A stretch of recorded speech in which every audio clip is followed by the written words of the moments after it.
तुझी देवा तो कयाचा धावा करीतसे तुकयाचा धावा करीतसे तुकयाचा धावा करीतसे तुकयाचा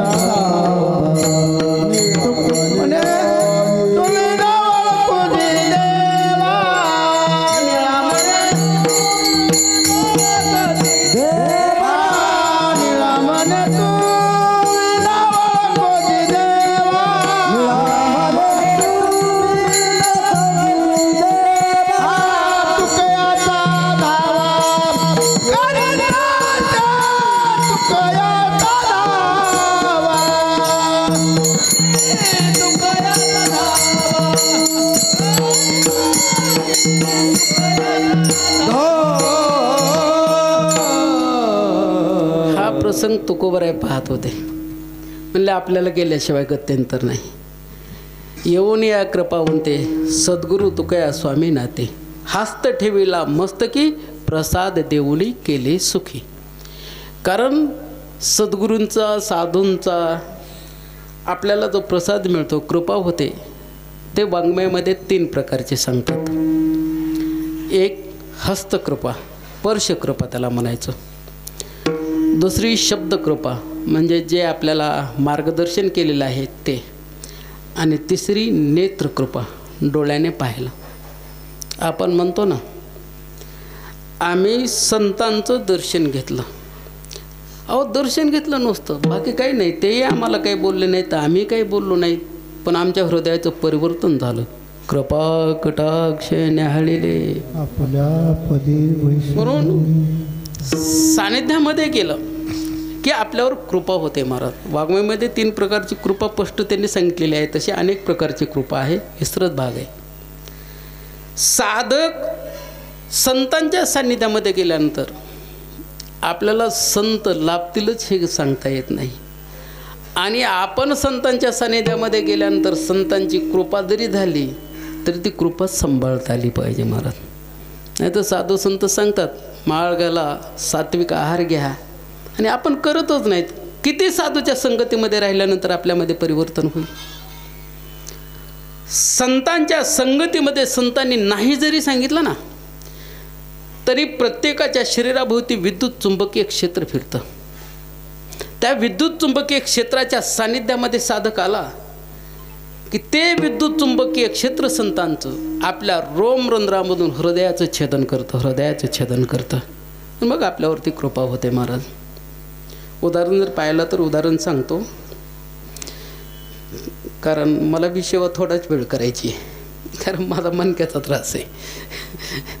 म्हणून गुरुजींनी सांगितल्यानंतर नाही म्हणता येत नाही म्हणून न विलाज आहे. इथं आल्यावर गुरुजी म्हणले का आपण घ्यायचं सांगतो मी आतून अगदी समाधानी अगदी समाधानी. ज्या वेळेला भोज हा एक 1-1.5 वर्षाचा होता ज्याला आपण भोजराजा म्हणतो ना. बऱ्याच वेळा आपण ऐकतो भोजराजाच्या दरबारामध्ये कवी कालिदासाने 10 प्रकारचे मूर्खाचे लक्षण वगैरे सांगितले असं ऐकतो ना. तर तो 1-1.5 वर्षाचा होता.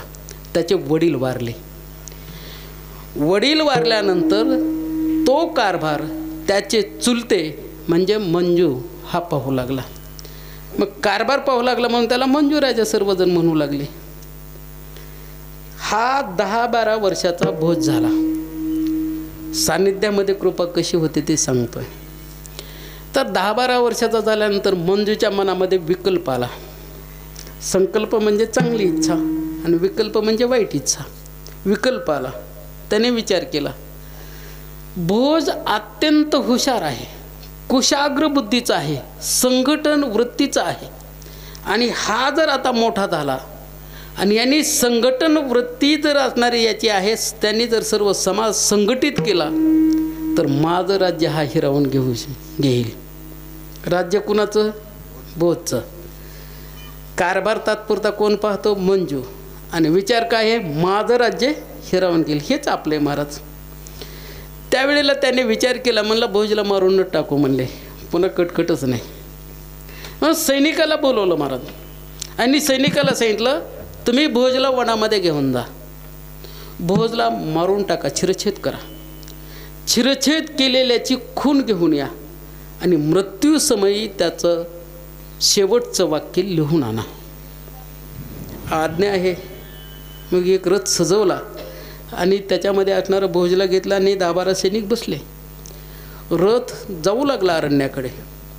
पण भोजच्या सान्निध्यामध्ये सैनिक आल्यानंतर सैनिकाच्या मनामध्ये विचार चालू झाला. महाराज काय विचार करतात? भोज लहान आहे, बालक आहे.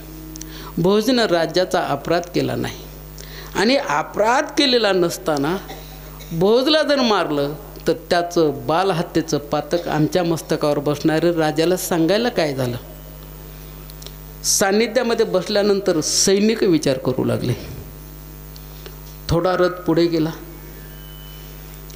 पुढे गेल्यानंतर सैनिक म्हणाले आपण भोजला सांगून टाकू का आणलं ते. वृत्ती निर्माण झाली महाराज. म्हणून सैनिक भोजला म्हणले भोज तुझ्या चाच्याने तुला वनामध्ये तुला मारण्याकरता पाठवलेलं आहे, मारून टाकायचे तुला. भोज म्हणलं अजून काय? म्हणले मारलेल्याची खून आणायची सांगितले. म्हणले अजून काय? म्हणले मृत्यूसमयी शेवटचं वाक्य काय आहे ते लिहून आणायचं सांगितलं आहे. म्हणले अजून काय? म्हणले आता काहीच नाही. म्हणले एवढंच सांगितलं. म्हणले एवढंच का? एवढंच का? म्हणलं हो एवढंच. म्हणाले आम्हाला 2 मिनिटाचा अवधी देता का तुम्ही? भोजनं प्रश्न केला. 2 मिनिटाचा अवधी देता का? हे 10-5 सैनिक होते. ते म्हणले हे बालक आहे, आपण 10-12 जण आहेत. याने 2 मिनिटाचा वेळ घेतला नंतर पळून जाण्याचा प्रयत्न केला तर आपल्या 10-12 जणांच्या समोर काय पळून जाऊ शकणार नाही हा. काय हरकत आहे 2 मिनिटाचा अवधी देण्याकरता? म्हणून सर्वांनी विचार करून सांगितलं तुला 2 मिनिटाचा अवधी देतो. रथ चालू होता. एक सरोवर आलं. सरोवर आल्यानंतर भोजने रथ उभा करायचं सांगितलं. रथ उभा केला. म्हणला मला 2 मिनिटाचा आता अवधी द्या. सैनिक पटपट त्याला चौफेर गोल घेरा घातला. भोज मधामध्ये आहे. भोज सरळ उतरला ती सरोवरामध्ये गेला. सरोवरामध्ये स्नान केलं आणि स्नान करून सरळ बाहेर आला आणि बाहेर येऊन ध्यान करू लागला. भोजला ज्या वेळेला ध्यानाची अवस्था झाली, भोजचं ध्यान चालू आहे, त्यावेळेला सैनिक मनामध्ये विचार करतात आपण भोजला मारायचंच नाही. कशाला बालहत्येचं पातक आपल्या मस्तकावर घ्यायचं? आपण भोजला मारायचंच नाही. आणि भोजचं काय आहे? ध्यान चालू आहे. या क्रिया कशा घडतात? आदृश्य दर्शने संतांची आदृश्य असणाऱ्या शक्तीत महाराजा. आपण प्रयत्न करतो पण आदृश्य भावामध्ये ज्या वेळेला आपण जातो ना त्यावेळेला कुठे याचा अनुभव आहे. कारण आपण अज्ञान आणि विज्ञानामध्ये आहोत महाराज. अज्ञान आणि विज्ञानामध्ये ज्ञान लोप पावत नाही, ज्ञान प्रतीतीला येतं. पण ज्ञानामध्ये ज्या वेळेला जातो त्यावेळेला अज्ञान आणि विज्ञान हे शिल्लक राहत नाही. विठ्ठला विठ्ठला.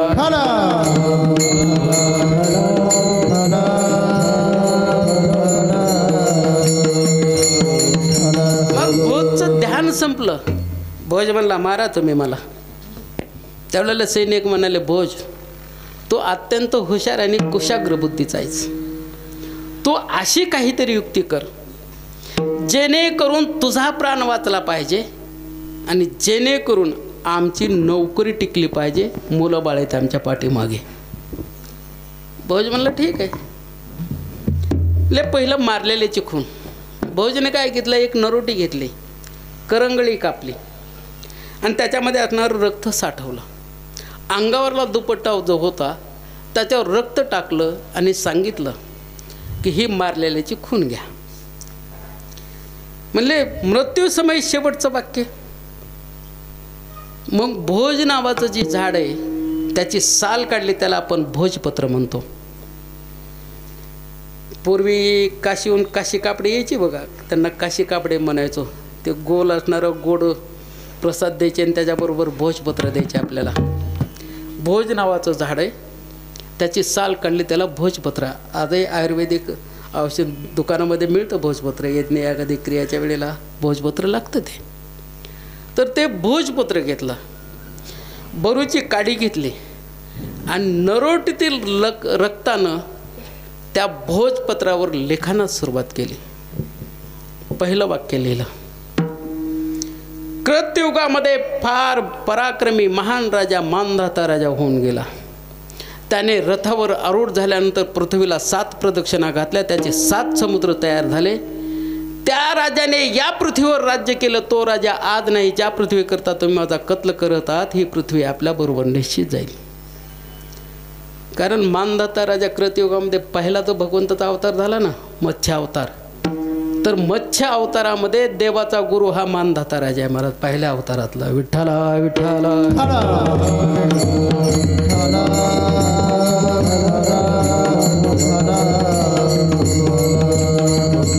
दुसरं वाक्य लिहिलं, त्रेतायुगामध्ये भगवान प्रभू रामचंद्रांनी आदर्श राज्याचा पैंडा पाडून दिला. ते आदर्श राज्याचा पैंडा आज शिल्लक राहिलेला नाही. ती पृथ्वी आज शिल्लक आहे. ज्या पृथ्वीकरता माता तुम्ही कत्ल करत आहात ही पृथ्वी आपल्याबरोबर निश्चित जाईल. आणि तिसरं वाक्य लिहिलं, द्वापार युगामध्ये सम्राट चक्रवर्ती राज्याने राज्य केलं. ते राज्य आज नाही. ती पृथ्वी आज आहे. ज्या पृथ्वीकरता तुम्ही माझा कत्ल करत आहात ही पृथ्वी आपल्याबरोबर निश्चित जाईल. हे 3 वाक्य लिहून दिले भोजपत्रावर. आणि भोजला त्यांनी वनामध्ये सोडून दिलं. हे ज्या वेळेला असणारे नगरीमध्ये आले ना, लांबूनच मंजूने विचारलं, मारलं का त्याला? म्हणले मारलं. म्हणले खून? लांबूनच दुपट्टा दाखवला महाराज. म्हणले मृत्यूसमयी शेवटचं वाक्य ते भोजपत्र आणा म्हणले वाचतो. ते भोजपत्र मंजू राजाच्या हातामध्ये केलं. भोजपत्राचा स्पर्श झाल्याबरोबर एक विशिष्ट प्रकारची अनुभूती आली महाराज. आणि भोजपत्र वाचल्यानंतर घळघळ घळघळ डोळ्यातून अश्रू वाहू लागले. आणि भोजपत्र वाचल्यानंतर दुःखाचा आक्रोश करू लागला मंजू, की एवढा वैराग्यवान जर होता तर माझं राज्य हिरावून घेतलंच असतं कसं. सैनिक म्हणाले, महाराज बोलताय ती कसं आहे? सासूसाठी रेडसून असं तर नाही ना? नाही नाही म्हणले, तसं नाही म्हणले. मी अगदी तळमळीनं असणारं दुःख व्यक्त करतोय. म्हणले भोज मारला नाही. म्हणले आम्ही वनामध्ये सोडून दिलाय. आणा म्हणले त्याला राजगादीवर बसू. सानिध्यामध्ये सैनिक बसल्यानंतर जे परिवर्तन होतं ना, तशा सात्विक क्रिया ज्या ठिकाणी घडत असतात त्या ठिकाणी ते परिवर्तन होतं. म्हणून ज्या ठिकाणी सात्विक साधना नसते त्या ठिकाणी सात्विक लोकांनी जायचं नसतं. कारण त्याचा असणारा परिणाम आपल्यावर होत असतो. विठ्ठला विठ्ठला.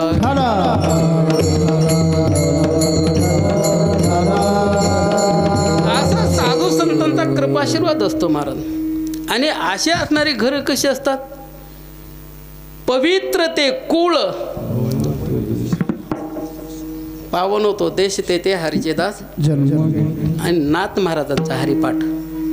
पवित्र ते कुळ धन्य त्याची माय, हरिमुखी गाय नेत नेम हरिमुखी गाय.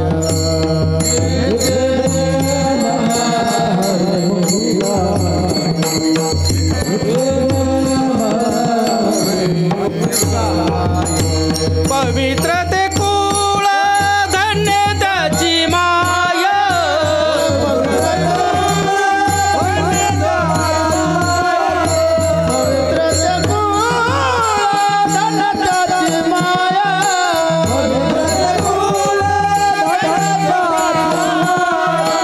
हरिमुखी गाय नेत नेम हरिमुखी गाय.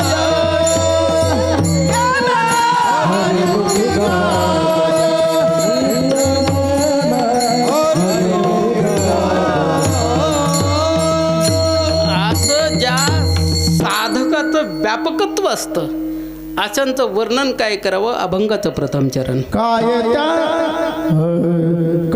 त्यांचा महिमा वारंवार, काय त्यांचा महिमा वारंवार.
निर्वाच्यता आहे महाराज, यांचं वर्णनच करता येत नाही. काय त्यांचा महिमा वारंवार.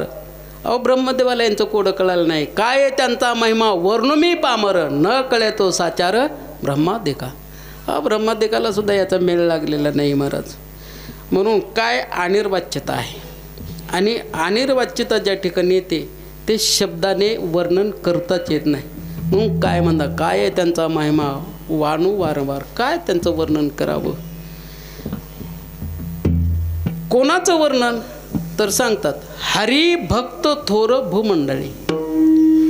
हरी, हर हरी हरे हे बीज धातू आहेत महाराज. आणि आपण कोणतीही सुरुवात जर केली ना तर आपल्याकडे प्रगत ओमपासून म्हणायची. ओम हे भगवंताचं नाव आहे. ज्या नामामध्ये भगवंताचं स्तवन होतं त्याला प्रणव म्हणतात. ओम हे असणारं नाव जे आहे, कोणत्या देवाची उपासना करण्याकरता नाव आहे तर ओम हे नाव निर्गुणाची उपासना करण्याकरता ओम आहे. ओम नमोजी अद्या वेद प्रतिपाद्या, ज्याने स्तवन होतं त्याला प्रणव म्हणतात महाराज. आणि हरी जे शब्द आहेत ना, हरी अक्षर, वेदाचे हे बीज हरी ही अक्षरे. कारण ज्या वेळेला ब्रह्मदेवाने चारी मुखाने 4 वेद पठन केले, भगवान विष्णूला म्हणले मी वेदाचं पठन केलं, कुठे चूक आहे का ते पहा, मी म्हणून दाखवतो. भगवान विष्णू म्हणाले मला वेळ नाही, तुम्ही चिंचेच्या झाडाखाली बसलेला आहात, तुम्ही वेद म्हणा, एका चुकीला 1 पान गळेल. आणि भगवान विष्णू निघून गेले. याने ब्रह्मदेवाने 4 वेद म्हटले, आणि ज्या वेळेला शेवटचा उच्चार केला त्यावेळेला सर्व चिंचाची पानं गळालेली होती. भगवान विष्णूला म्हणले हे असं कसं काय झालं? कोण म्हणते? ब्रह्मदेव. म्हणले काय झालं? म्हणले सगळीच पानं गळाली. म्हणले सगळी गळतील नाही तर काय होतील? म्हणलं तुम्ही सुरुवातच करताना हरी, हरी या शब्दापासून वेदाची सुरुवात आहे महाराज. आपण शांतीपाठ म्हणतो, शांतीपाठाचं स्तवन सुद्धा घेत असताना हरी ओम पूर्णमदः पूर्णमिदं, किंवा गणपती अथर्व शीर्षमध्ये आहेत शांतीपाठ काही आलेले आहेत. हरी ओम भद्रं कर्णेवी शृणुयाम देवा, किंवा आपण गंध लावताना ब्राह्मणदेव म्हणतात महाराज शांतीपाठ. हरी ओम स्वस्ति न इंद्रो वृधस्रवाः स्वस्ति न पूषा विश्ववेदाः. म्हणून हरी जे शब्द आहेत हे मूळ बीज धातू आहेत महाराज. हर हरी हरे हे दुःख निवर्तक शब्द आहेत महाराज. ह्याच्यामध्ये बीज धातू असतात. ज्यामध्ये बीज धातू असतो त्याला मंत्र म्हणतात, आणि ज्याला 6 लिंग लागले जातात त्याला ग्रंथ म्हणतात. उपक्रम उपसंहारो साद्वैत्वा पूर्णता फलम अर्थवादीची उपपत्ती लिंगंतात षडलिंग येत. एक जरी अक्षर असेल 6 लिंग लागले की त्याला ग्रंथ म्हणायचं. म्हणून हरी भक्त, हरीचे जे भक्त आहेत ते थोर आहेत महाराज. मग हरीचे भक्त एवढे थोर आहेत का? थोर आहेत तर कार्यकारण भाव त्याचा असं आहे की मनामधले असणारी संकल्प विकल्प जी बुद्धी आहे ना, ती संकल्पही त्या ठिकाणी शिल्लक राहिलेला नाही आणि विकल्पही त्या ठिकाणी शिल्लक राहिलेला नाही. द्वैत अद्वैतेच्या पलीकडील अवस्था. आपण अद्वैत सिद्धांतामध्ये जर आलो तरी आपल्याला 1 अंग लागला, आपण अद्वैत झालो. त्याच्या पलीकडे पाहिजे महाराज. संत कसे आहेत, कोणत्याच गुणामध्ये नाहीत. रज सत्व तम 3 गुणाच्या पलीकडे आहेत. आपण कितीही सोडून दिला तरी तमगुण सोडून देऊ, त्याच्यानंतर असणारा सत्वगुण सोडून देऊ, रजगुण सोडून देऊ, तर आपल्याला संतत्वावस्था प्राप्त होईल. पण रजगुण तमगुण जरी सोडले तरी सत्वगुण आपण सोडायला तयार नसतो महाराज. सत्वगुण चांगला आहे पण बाधक आहे महाराज. भगवान परमात्म्याची अवस्था, संतांची अवस्था जी असते ना, नाथ महाराजांना ज्ञानेश्वर महाराजांनी दृष्टांत दिला आणि दृष्टांत दिल्यानंतर नाथ महाराज, विस्तृत भाग आहे, धावत्या वेगात सांगतो. आळंदी क्षेत्राच्या ठिकाणी आले, विवरामधून असणारं ज्ञानेश्वर माऊलीच्या समोर गेले. मग ज्ञानेश्वर माऊलीची त्यांची भेटी वगैरे झाली आणि त्यावेळेला ती ज्ञानेश्वरी नाथ महाराजांना दिली. कोणी? माऊलीने. त्याच्या अगोदर 350 वर्षाने समाधी घेतलेली महाराज. 350 वर्षे आपल्याला ज्ञानेश्वरीचा मेळच नव्हता. नाथ महाराजांनी कंठाची मुळी काढल्यानंतर ज्ञानेश्वरी आली महाराज आपल्याकडे. ती ज्ञानेश्वरी शुद्ध करण्याचं कार्य नाथ महाराजांचं होतं. शके 1576 तारण नाम संवत्सरी एका जनार्दनी अत्यादरी प्रतिज्ञानेश्वरी शुद्ध केली. आणि लिहिली कधी? शके 1272 तै टीका केली ज्ञानेश्वरी सच्चिदानंद बाबा दरे लेखको झाला. त्यावेळेला माऊली संवाद त्यांचा झाला. बाहेर आल्यानंतर लोकांनी विचारलं, तुम्ही माऊलींना पाहिलं का? म्हणले हो पाहिलं म्हणले. म्हणले मग माऊली तुम्हाला दिसताना कशी दिसली? तर नाथ महाराज दिव्य तेज पुंज मदनाचा पुतळा, दिव्य तेज पुंज मदनाचा पुतळा, पुंज मदनाचा पुतळा, परब्रह्म केवळ बोलत असे, परब्रह्म केवळ बोलत असे, परब्रह्म केवळ बोलत असे. दिव्य तेज पुंज मदनाचा पुतळा आकृती याच्यामध्ये. तर माऊली आणि परब्रह्म केवळ बोलत असे. परब्रह्म म्हणजे देव, म्हणजे ते देवच आहेत.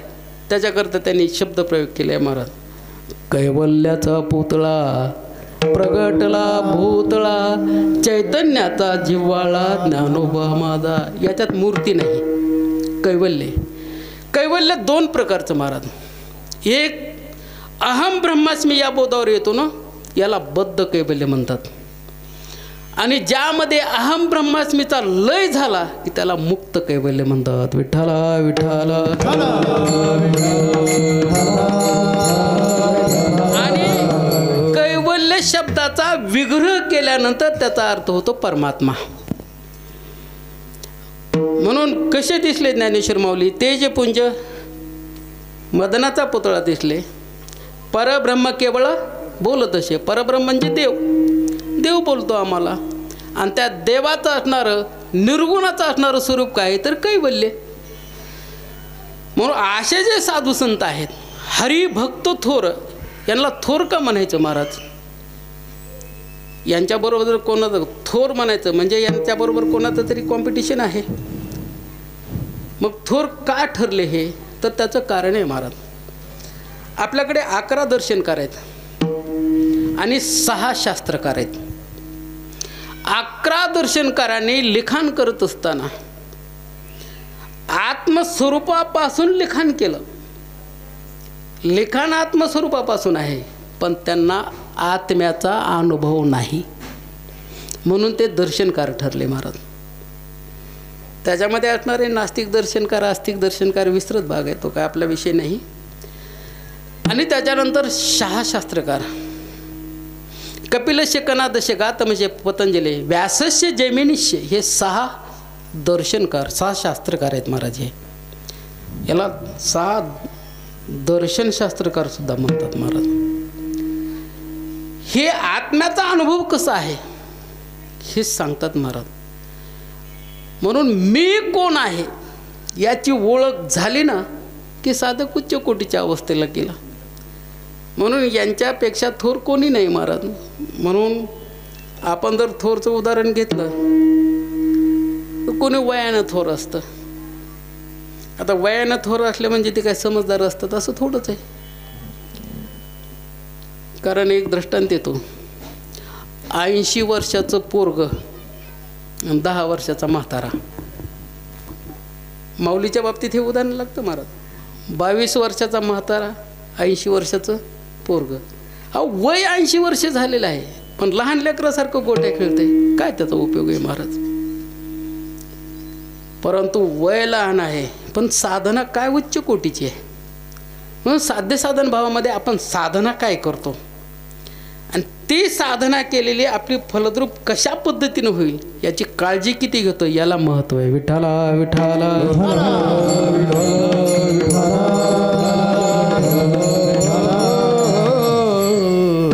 काही संपत्तीनं थोर असतात महाराज. संपत्तीनं थोर असले म्हणजे ते थोर आहेत का? नाही महाराज, ते थोर ठरू शकत नाहीत. आपल्याकडे एकच उदाहरण आहे महाराज संपत्तीनं वैभवामध्ये थोर असलेला, म्हणजे रावण. रावणाचा जर विचार केला, रावणाने जे साध्य केलेलं आहे ते या विश्वामध्ये कोणीही साध्य केलेलं नाही महाराज. आपल्या शिराच्या तंबोऱ्याला तारा करून भगवान शंकराचं आत्मलिंग ज्यांनी आत्मसात केलं, ही साधना विश्वामध्ये नाही कोणी केली महाराज. आणि पुन्हा दशग्रंथी महाराज, वेद पठन, त्याच्यासारखा ज्ञानीही कोणी नव्हता महाराज. पण उणीवता एकच लागली महाराज, कलंक लागला महाराज त्याला. कसं असतं, पांढरा शुभ्र कपडा आहे आणि त्याला असणारा सुईच्या टोकापेक्षाही लहान काळा डाग लागला ना तरी तो दिसतो महाराज. आणि काळा कपड्याला किती बी काळा डाग लावला तर दिसतो का? म्हणून लोक महाराजाचा दोष काढण्यामध्ये प्रवीण असतात महाराज, दुसऱ्याचा दोष निघत नाही. विठ्ठला विठ्ठला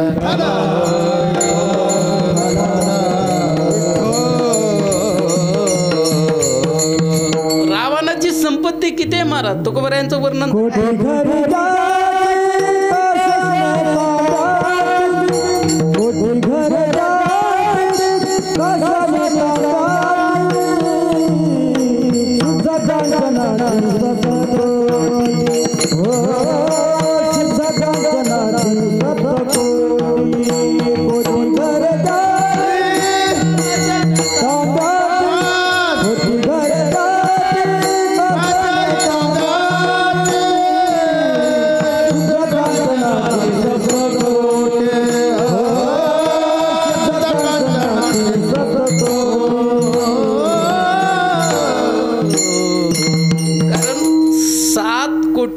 सोन्याची होती महाराज त्यांची. तुकोबाराय वर्णन करतात. सांगा ते कवडी गेली का बरोबर? नाही गेली म्हणा.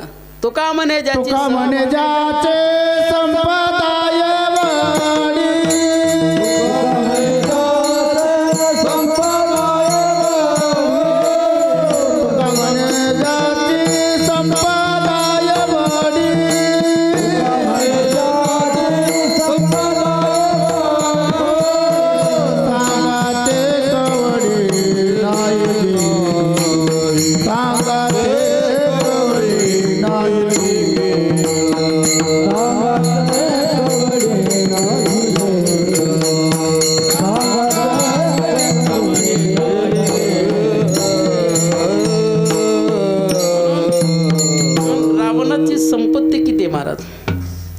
रावणाची संपत्ती म्हणजे ती बी रावणाची नव्हती, कुबेरच्या ताबा होती, कुबेराची घेतलेली होती. विस्तृत भाग आहे. पण 18 भाग संपत्ती जी आहे कुबेराची त्याच्यातील एक भाग आहे म्हणजे 18वा भाग. 18व्या भागातील अर्ध्या भागामध्ये आपलं जग आहे महाराज आणि अर्धा भाग एकट्या रावणाचा होता. 18 भागातील एक भाग, त्याच्यातला अर्धा भाग रावणाचा आणि अर्धा भाग बाकी सर्वांचा होता. ही त्याची संपत्ती आहे महाराज. एवढा विद्वान आहे पण थोडासा कलंकित झाला महाराज, नाही थोर ठरला महाराज तो. म्हणून आपण थोर ठरण्याकरता काय करावं लागतं? आपण कर्तृत्व मद जे आहे तो कर्तृत्व फलाचा त्याग केला आणि संशय छेदवृत्ती सोडली. या दोनच गोष्टी सोडल्या ना की आपल्यापेक्षा थोर कोणी नाही महाराज पुन्हा. कारण देव सुद्धा आपल्या ताब्यात राहतो महाराज. हे मोठमोठ्यानं जमत नाही महाराज, तुमचं आमचं द्या सोडून महाराज. कारण नामचिंतन साधना केल्यानंतर आपल्या 72,000 पेशीपैकी काही पेशी उद्युक्त होतात. उद्युक्त पेशी झाल्यानंतर नामचिंतन करण्याची गरज नाही महाराज. ओठखंड चाले नहीं जिभ्या न रटे राम, राम हमारा काम करे हम बैठे आराम. तुका म्हणे वाणीन गेली आता गेहू धनी, गेली आता आणि पुन्हा काय गेहू धनी. ही अवस्था आहे महाराज त्याच्यामध्ये. आद्वैत स्थितीची असणारी स्वरूपतेची स्थिती आहे. तर त्या पेशी नामाचा ध्वनी केल्यानंतर रोमरंध्रातून बाहेर पडतो आणि परिसरावर आघात केला की परिसर नामचिंतन करतो महाराज. या साधनेपर्यंत एखाद्या वेळेस आपल्याला जाता येईल. शेतीच्या भोवती झाडं राम राम म्हणतात, अर्जुनाच्या रोमरंध्रातून जयकृष्ण बाहेर पडतोच. गोऱ्या जनाबाईच्या विठ्ठल म्हणतात, चोकवारींच्या हाडं विठ्ठल विठ्ठल म्हणतात, विस्तृत भाग आहे. तुकोबरायत चालले तर रस्ता विठ्ठल विठ्ठल म्हणतो. परंतु त्याच्याही पुढे गेल्यानंतर कर्तृत्व फलाचा असणारा त्याग आणि संशयछेद वृत्ती केली पाहिजे. कारण कठोपनिषद सांगत आहे, भिंदन्ते हृदय ग्रंथी छिंदन्ते सौर संशय अक्षयन्ते चास्य कर्माने तस्मिन् दृष्टी परापरी. हे संशयछेद सोडून दे ना. ठीक बा, एखाद्या वेळेस आपण जे कार्य केले त्याचं नाही फल आपण सोडून दिलं तरी सोडून देऊ महाराज. पण संशयछेद लय घातक आहे महाराज. संशयावनी थोर अनेक नाही पाप घोर, हा विनाशाचे वाघुर प्राणी अशी. मोठमोठ्याला जमत नाही महाराज. हे एक मोठ्याचं उदाहरण सांगतो. भगवान प्रभू रामचंद्र आणि उदयराज्याभिषेक आदल्या दिवशी अगस्त्य ऋषी भेटायला आले. आणि अगस्त्य ऋषी भेटायला आल्यानंतर विचारलं कसं काय झाला वनवास. म्हणले चांगला झाला. म्हणले वनवासाला गेलो म्हणून म्हणले तीर्थाची स्नानं झाले, साधू संतांचा आशीर्वाद मिळाला, चांगला झाला वनवास. म्हणले युद्ध कसं काय झालं. म्हणले चांगलं झालं, रावण मारला, आम्ही आलो. अगस्त्य ऋषी म्हणाले नव्हे, पण लक्ष्मण होता म्हणून इंद्रजित मेला गेला. सुरुवातीला वाटलं बरं झालं आपल्या भावाचं वर्णन करतात, कारण 14 वर्षे त्याग केला ना त्यांनी. पुन्हा पुढे बोलणं सुरू झालं महाराज. बोलणं सुरू झाल्यानंतर चकारात्मक असणारे बोलले ऋषी, अगस्त्य ऋषी म्हणाले लक्ष्मणामुळेच इंद्रजित मेला. ज्या वेळेला असं बोलले ना, षष्टी विभक्तीचा प्रत्यय आला, ज्या वेळेला असं बोलले ना त्यावेळेला राम म्हणले माझ्यामध्ये काय कमी, मी देव आहे ना. केल्याने होत आहे रे, आधी केलीच पाहिजे. आपण करतो ना. चाले हे शरीर कोणाच्या सत्तेन कोण बोलवी ते हरिवी ना. म्या बोलविल्या वेदू वेले, म्या चालविल्या सूर्य चाले, म्या हलविल्या प्राणू हले, जो जगाते चाळिता. असा मी असताना हे लक्ष्मणाचं वर्णन करतात. काय असं विशेष आहे. म्हणून संशय निर्माण झाला महाराज. संशयाला मुहूर्त लागत नाही बरं का. जसा अहंकार केव्हा कुठं निर्माण होईल सांगता येत नाही, तसा संशय केव्हा कुठे निर्माण होईल सांगता येत नाही महाराज. आपल्या संसारामध्ये मला वाटतं 80% पुढं भांडणं संशयाची आहेत महाराज. पती पत्नीचे संशय निर्माण झाला ना, निघणं अत्यंत कठीण आहे महाराज. निघणं अत्यंत कठीण आहे. त्यावेळेला असणारे भगवान म्हणाले, कारण संशयखोर वृत्ती असते ना ते प्रश्न निर्माण करत असते. त्याला एक समजावून सांगितलं की दुसरा प्रश्न निर्माण करतो महाराज. जशी श्रद्धा असते, कारण श्रद्धा आणि विश्वासमध्ये फरक आहे महाराज. श्रद्धा निर्माण होते आणि श्रद्धा लोप पावते. श्रद्धा ही प्रश्न निर्माण करीत असते. तसा असणारा संशयखोर वृत्ती भगवंताचा प्रश्न निर्माण झाला. म्हणले माझ्याकडे काय कमी म्हणले, ते त्यानेच मारलं. ऋषींनी सांगितलं इंद्राचं नाव असणार, इंद्रजिताचं नाव मेघनाथ आहे. त्याला मेघनाथाने इंद्राला अनेक वेळा म्हणले बांधून आणलं. 18व्या वेळेला बांधून आणलं. त्यावेळेला ब्रह्मदेव त्याच्यासमोर भीक मागत होते, देवाच्या राजा इंद्राला सोड. त्यावेळेला मेघनाथ इंद्रावर अजिंक्य झाला म्हणून त्याचं इंद्रजित नाव पडलं. मग ब्रह्मदेवाला वरदान मागितलं, मी अमर असावं. म्हणले आला तो जाणार आहे, वरदान देता येत नाही. मग तेच वरदान त्यांनी मागून घेतलं. ज्यांनी 14 वर्ष आराम केला नाही, 14 वर्ष काही खाल्लं नाही आणि 14 वर्षे स्त्रीचं तोंड पाहिलं नाही, अशाच्या हातून मला मृत्यू असावा, हे ब्रह्मदेवाचं वरदान होतं. ते लक्ष्मणाने पूर्ण केलं. आता रामाचा संशय कुठं जातोय? म्हणले असं बरोबर नाही. म्हणले हे लक्ष्मणाने कधीच केलेलं नाही. म्हणले आपण लक्ष्मणाला विचारू. लक्ष्मणाला बोलवलं. आता प्रश्न करते कोण? संशयखोर वृत्ती म्हणजे भगवान, आणि उत्तर देणारे लक्ष्मण. भगवंताने विचारलं, गुरुजी म्हणत आहेत तू असणारं 14 वर्षे स्त्रीचं तोंड पाहिलं नाही, 13.5 वर्ष सीतेच्या सानिध्यामध्ये राहिलात. सीता ही स्त्री आहे आणि गुरुजी म्हणतात की तोंड पाहिलं नाही. खरं काय? त्यावेळेला लक्ष्मणजी उत्तर देतात, भगवान मातेचं हरण झाल्यानंतर आपण ज्या वेळेला ऋषमुख पर्वतावर गेलो, त्या ठिकाणी आपण सुग्रीवांना वृत्तांत सांगितल्यानंतर सांगितलं की रावण एका स्त्रीला घेऊन गेलेला आहे, पण आंतरवस्त्रामध्ये त्यांनी बांधून दागिने टाकलेले आहेत. ते दागिने सीतेचे आहेत का ते पहा. ती दागिने आणल्यानंतर हनुमानजीने तुमच्यासमोर केले दागिने.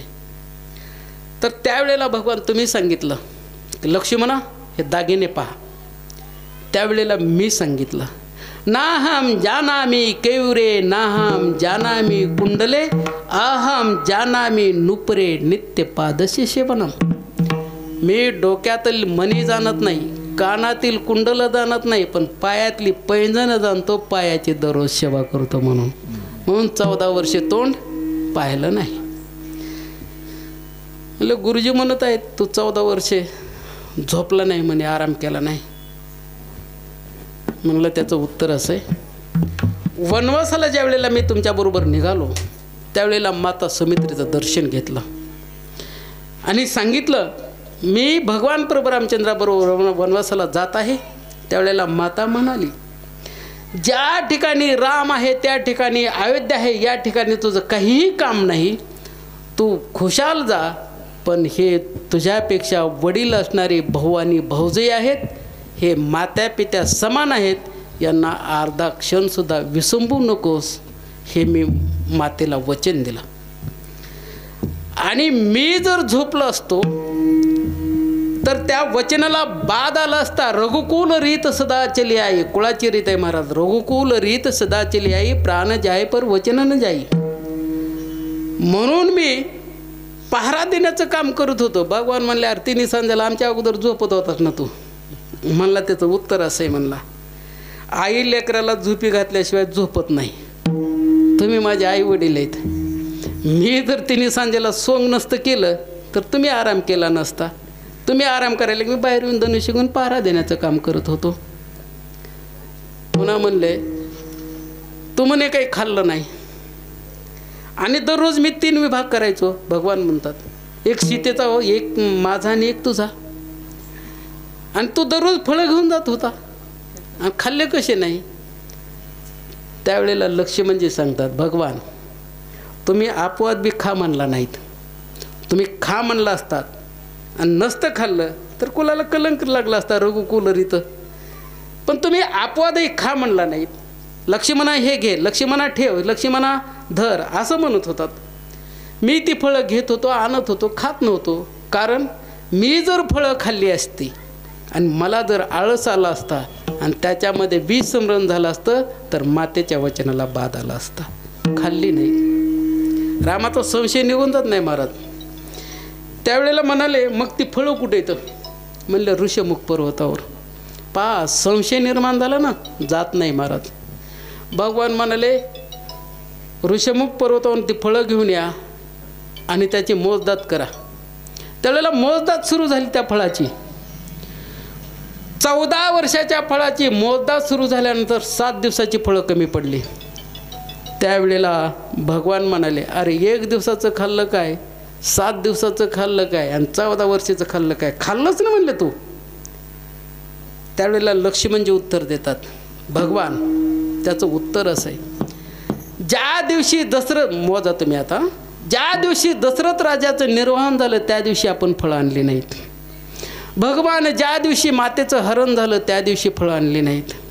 भगवान ज्या दिवशी समुद्राला रस्ता मागत होतात, अत्यंत कोपायमान झालेलं होतं, त्या दिवशी फळं आणलेली नाहीत. भगवान ज्या दिवशी तुम्हाला नागपाशामध्ये बांधलं होतं, त्या दिवशी फळं आणली नाहीत. भगवान ज्या दिवशी असणारं इंद्रजिताने मायावी सीतेला कुरतडलं, त्या दिवशी फळं आणली नाहीत. भगवान ज्या दिवशी मला शक्ती लागली, त्या दिवशी फळं आणली नाहीत. आणि भगवान ज्या दिवशी रावण मारला, त्या दिवशी फळं आणली नाहीत. विठाला विठाला.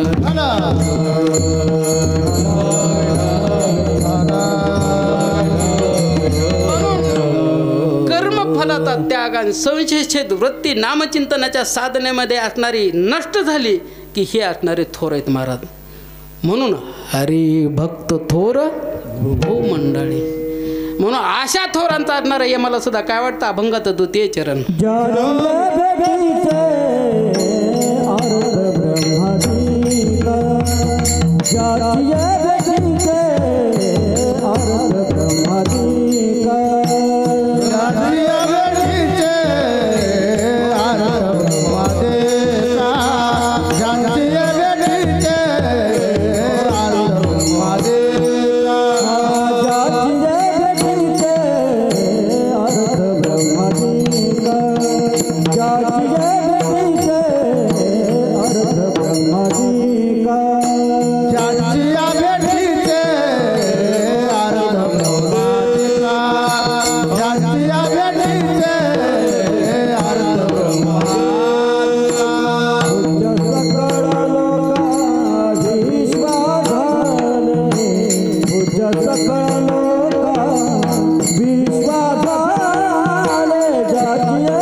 आदरणीय महान तपस्वी हरिभक्तीपरायण नारायणजी महाराज यांचं स्मरण करत असताना सर्वांनी नामचिंतनामध्ये स्मरण करावं.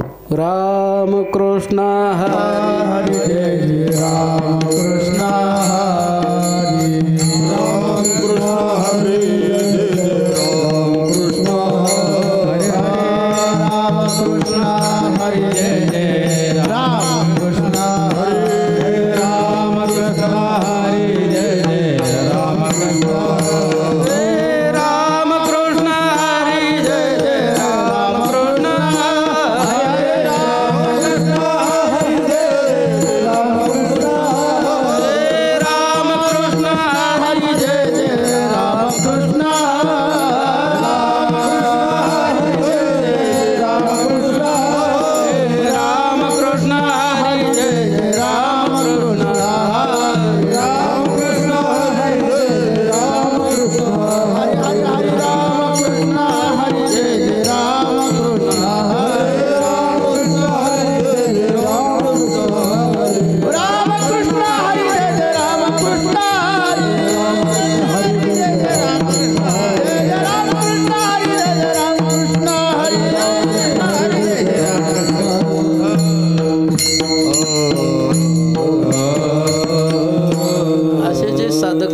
त्यांचे यम धर्मराज सुद्धा वाट पाहतो आणि अशा साधूंची भेटण्याची इच्छा यम धर्मराजाची असते आणि ज्या वेळेला भेट होते त्या वेळेला सुद्धा ती धन्यता देतात. असे जे साधक असतात अशा साधकांच्या सानिध्यामध्ये रिद्धी असणारी लोळंगण घेत असते. ज्ञानेश्वर